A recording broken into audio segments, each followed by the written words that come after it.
вечер на всички. Благодаря на Радио Командата за предоставянето ми възможност да връча тази награда.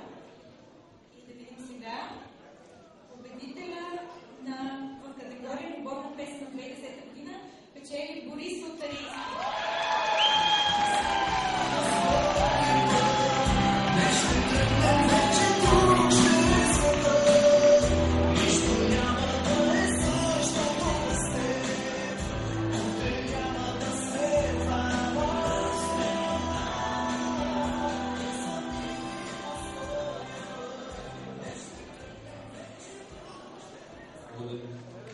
Завинаги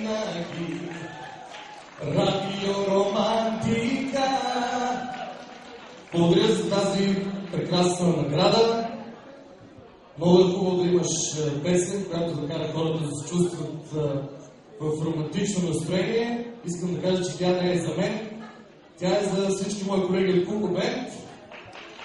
И основно за господин Йордан Йончев Гърцата, който е автор на музиката, и господин Георги Милчев Годжи, с който написахме текста. От името на 7-8 ще си позволя да благодаря за подкрепата на Радио Романтика.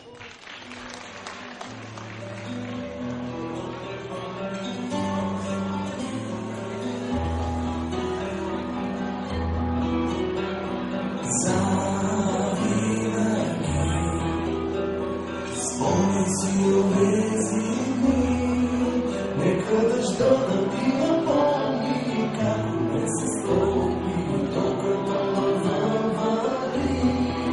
И как се радва, че се будя, вярва, че ще бъде завинаги.